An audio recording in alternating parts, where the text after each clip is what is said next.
இது வரைக்கும் சேனலை சப்ஸ்கிரைப் பண்ணாதவங்க இந்த ரெட் கலர் சப்ஸ்கிரைப் பட்டனை பிரஸ் பண்ணிட்டு பக்கத்துல இருக்க பெல் ஐகானையும் கிளிக் பண்ணிடுங்க. அப்போதான் நான் போடுற வீடியோஸ் உங்களை தவறாம வந்து சேரும். Welcome to masala treat. சேஃபா சமைங்க, சந்தோஷமா சாப்பிடுங்க. நம்ம சேனல்ல ஒவ்வொரு வாரமும் 4 வகையான வீடியோக்கள் கிழமை வாரியாக பதிவேற்றப்படும். இன்னைக்கு நாம பார்க்க போற ரெசிபி பன்னீர் பட்டர் மசாலா. இதற்கு தேவையான பொருட்கள்: கடாயில 1 டேபிள் ஸ்பூன் அன்சால்டட் பட்டர் சேர்த்துக்கோங்க.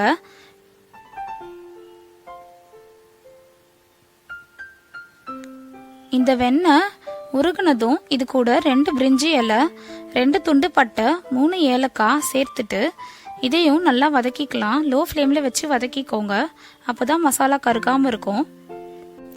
இது கூட 1 இன்ச் இஞ்சி, 5 பல்லு பூண்டு சேர்த்துட்டு இதையும் நல்லா வதக்கிக்கலாம். இப்ப இதுல 1 மீடியம் சைஸ் வெங்காயத்தை பொடியா நறுக்குனதை சேர்த்து வதக்கிக்கலாம்.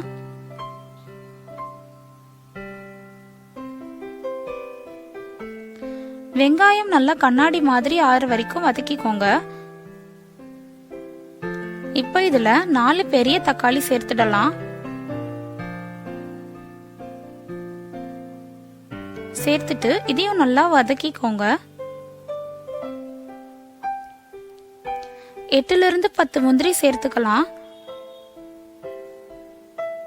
இது எல்லாத்தையும் நல்லா ஒரு முறை வதக்கி விட்டுக்கோங்க.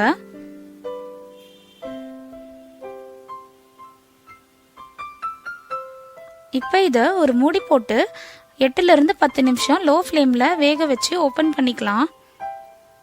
பாருங்க, தக்காளி எல்லாம் நல்லா மசிஞ்சிருக்கு, நல்லா வெந்துருச்சு. இப்போ இத எடுத்து ஆற வச்சிடலாம்.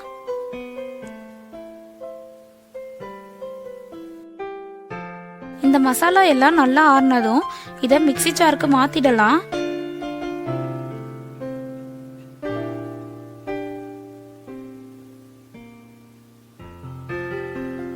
இப்போ இதை நல்லா பேஸ்ட் மாதிரி அரைச்சி எடுத்துக்கலாம்.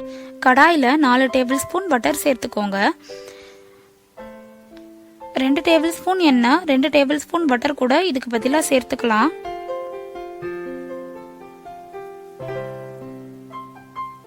எண்ணெய் நல்லா உருகுனதும் 1/4 ஸ்பூன் மஞ்சள் தூள், 1/2 டேபிள் ஸ்பூன் மிளகாய் தூள் சேர்த்துக்கலாம். இன்னைக்கு நான் காஷ்மீரி மிளகாய் தூள் எடுத்திருக்கேன், அப்போதான் நல்லா பிரைட் ரெட் கலர் வரும். இதுக்கு பதிலாக நீங்க சாதா மிளகாய் தூள் கூட யூஸ் பண்ணிக்கலாம். காரம் அதிகமாக வேணும்னா 2 to 2.5 டேபிள் ஸ்பூன் வரைக்கும் சேர்த்துக்கோங்க, சரியா இருக்கும். இதை லோ ஃப்ளேம்ல வச்சே வதக்குங்க, அப்போதான் கரியாம இருக்கும். 1 நிமிஷத்துக்கு வதக்குனதுக்கு அப்புறமா இது கூட நம்ம ஏற்கனவே அரைச்சி வச்சிருக்க வெங்காயம் தக்காளி பேஸ்டையும் சேர்த்துட்டு இதை நல்லா கலந்து விட்டுக்கலாம். நம்ம சேர்த்திருக்க மசாலாவும் இந்த மிளகாய் தூளும் நல்லா கலக்கிற மாதிரி நல்லா கலந்து விட்டுக்கோங்க.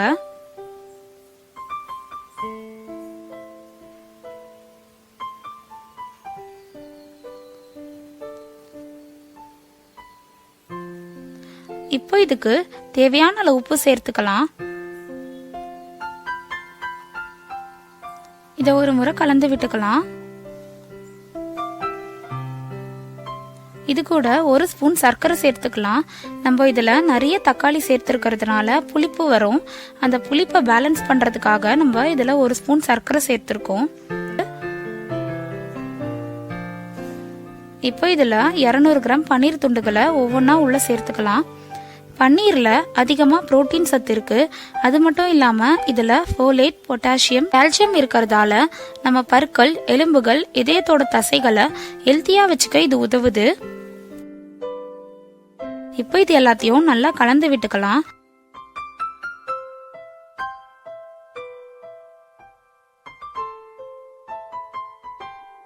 இதை ஒரு மூடி போட்டு 5 நிமிஷம் லோ ஃப்ளேம்ல வேக வச்சு ஓபன் பண்ணி பார்த்தா சூப்பரான நம்மளோட பன்னீர் பட்டர் மசாலா தயாராயிடுச்சு. இதை இன்னும் டேஸ்ட் ஆக்கிறதுக்காக 1/4 ஸ்பூன் கரம் மசாலா சேர்த்துக்கலாம். இத பொறுமையா கலரி விடுங்க, இல்லனா நம்ம சேர்த்திருக்க பன்னீர் துண்டுகள் உடையறதுக்கான வாய்ப்பு இருக்கு.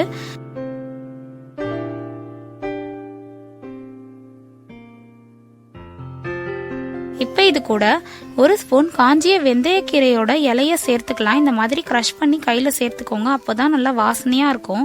இது ஆப்ஷனல் தான், உங்ககிட்ட இல்லைன்னா பரவாயில்ல, சேர்க்க தேவையில்லை. இது எல்லாத்தையும் நல்லா கலரி விட்டுக்கலாம்.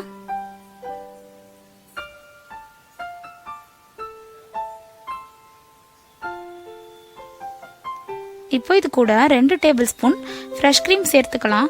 ஃப்ரெஷ் க்ரீம் ஆப்ஷனல் தான், ரொம்ப ரிச்சான டேஸ்ட் இருக்கும் ஃப்ரெஷ் க்ரீம் சேர்த்தா.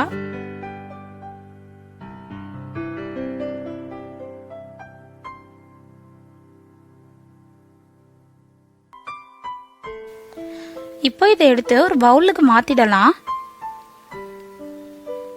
இப்போ இது மேலே டெக்கரேஷனுக்காக 1 ஸ்பூன் ஃப்ரெஷ் க்ரீம் சேர்த்துருக்கேன். இது ஆப்ஷனல் தான், டெக்கரேஷனுக்காக நான் பண்ணியிருக்கேன்.